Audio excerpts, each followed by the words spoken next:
Welcome back to my channel travel with পরি। Good morning সকলকে। আজকে শুরু করছি আরেকটা নিউ ব্লগ, যেই ব্লগে আজকে আমরা ঘুরবো পেলিংয়ের সাইট সিন। তো আমি পুরো রেডি হয়ে গেছি, দেখতে পাচ্ছ, সাথে আমার বোনও রেডি হয়ে গেছে। সো যাওয়া যাক। হ্যাঁ, ছাদেও দেখাবো। ওই ছাদের থেকে ভিউ তোমাদের আমি পরের ব্লগে দেখাবো বলেছিলাম, তো সেই ভিউটা আমি তোমাদের আজকে দেখিয়ে দিই। যদিও আজকে সেরকম একটা ভিউ তোমরা কারণ হচ্ছে আজকে মেঘলাই রয়েছে, পুরো ওয়েদারটা পুরো সাদা একদম। এই হচ্ছে ভিউ ছাদের থেকে, খুব সুন্দর ভিউটা। ভিউ সুন্দর, কিন্তু আজকে সেরকম একটা এখান থেকে কাঞ্চনজঙ্ঘা হয়তো দেখা যায়। আমি যদি পারি, এই হোটেলের যদি কোনো ছবি থাকে কালেক্ট করতে পারি, তাহলে আমি তোমাদের দেখিয়ে দেব, এখানে শেয়ার করব। কিন্তু আজকে যেহেতু পুরো ফগি ওয়েদার রয়েছে, পুরো মেঘলা হয়ে রয়েছে, চারিদিকে পুরো সাদা দেখতে পাচ্ছ, এই জন্য কোনো কিছুই দেখা যাচ্ছে না। তবে এইটাও আরেকটা আলাদা ভিউ। আমরা এর আগে যখন পেলিংয়ে এসেছিলাম, তখন 2017 সালে, তখন পুরো একদম রোদ ঝলমলে আকাশ পেয়েছিলাম, অন্যরকম কাঞ্চনজঙ্ঘা পুরো দেখেছিলাম, কাঞ্চনজঙ্ঘার যে কালার চেঞ্জ সেটা দেখেছিলাম। কিন্তু এবছর ফগি ওয়েদারের যে ভিউটা, দুটোই দেখবো। মানে আমাদেরকে অ্যাকচুয়ালি পাহাড় তার দুটো ভিউই দেখাবে, দুটো রূপই আমরা দেখবো। খুব সুন্দর।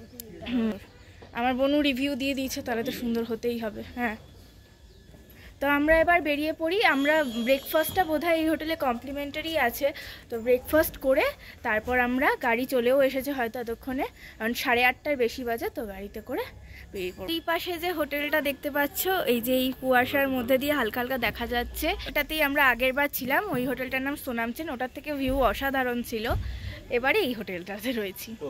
আমাদের ব্রেকফাস্ট কমপ্লিট হয়ে গেছে। আমরা যে হোটেলে ছিলাম, হোটেল ডাবরি, তার পাশেই একটা ছোট্ট হোটেল মতো ছিল, সেখানে আমরা ব্রেকফাস্টটা কমপ্লিট করে নিয়েছি। তো ব্রেকফাস্টে আমরা বিস্কিট, চা খেয়েছি, সাথে খেয়েছি 2টো করে ডিম টোস্ট। তো এটাই খেয়ে নিয়ে পেট পুরো ফুল হয়ে গেছে। তো এবার জার্নি স্টার্ট করি। তো আজকে আমরা করবো পেলিংয়ের সাইট সিন, তোমাদের আগেই বলেছি, আর সেই জন্য আমরা সকলে গাড়িতে উঠে পড়েছি, সবাই যে যার জায়গায় বসে পড়েছি। আমি সামনে বসেছি, সামনে। তো চলো যাওয়া যাক। এবার ফার্স্ট ডেস্টিনেশন আমাদের যেটা, সেখানে গিয়ে আবার ব্লগ কন্টিনিউ করব। এই যে যাচ্ছি, আমি সামনে বসাতে ভালো ভিডিও করতে পারবো। আবার যখন ভালো ভিউ আসবে তখন আবার ভিডিও করবো। চারিদিকে পুরো ফগি ওয়েদার রয়েছে, পুরো সাদা হয়ে রয়েছে, দেখতে পাচ্ছ। मेरे को भी दिखाइए। হ্যাঁ, এই যে আমাদের ড্রাইভার আঙ্কেল। আমাদের এখন যে কদিন আমরা পুরো পেলিং ঘুরবো, পেলিং রাবাংলা নামচি দিয়ে এনার সাথেই ঘুরবো, আর কালকে এসেছিও এনার গাড়িতেই। পৌঁছে গেছি আমাদের ফার্স্ট ডেস্টিনেশনে, রিমলি ওয়াটারফলসে। এখানে গিয়ে আমার খুব ভালো লেগেছে। এর আগেও গেছিলাম, কিন্তু তখন শীতকাল থাকায় জল একটু কম পেয়েছিলাম, তবে এবারে অনেকটা জল।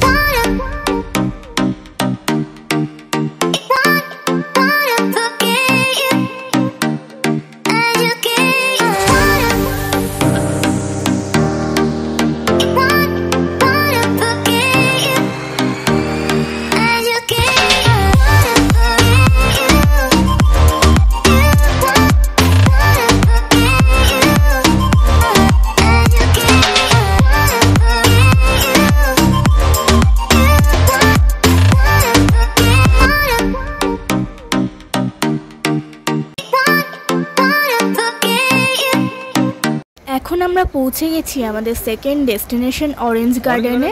এই অরেঞ্জ গার্ডেনের মধ্যেই রয়েছে রিমলি নদী। সেই রিমলি নদীর অপরূপ সৌন্দর্য উপভোগ করার জন্য আর সেখানে প্রচুর ফটোস তোলার জন্য আমরা এখন ওটার ভেতরেই এন্ট্রি করছি।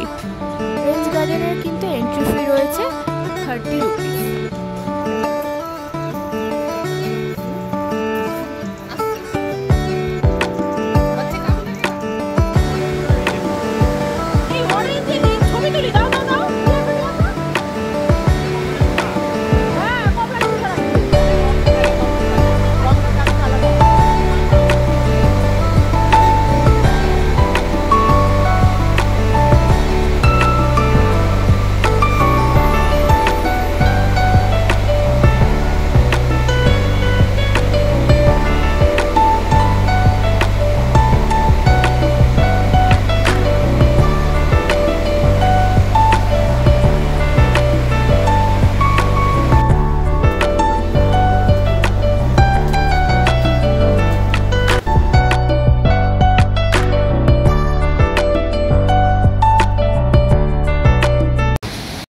যাচ্ছি আমাদের থার্ড ডেস্টিনেশন কাঞ্চনজঙ্ঘা ওয়াটারফলসে।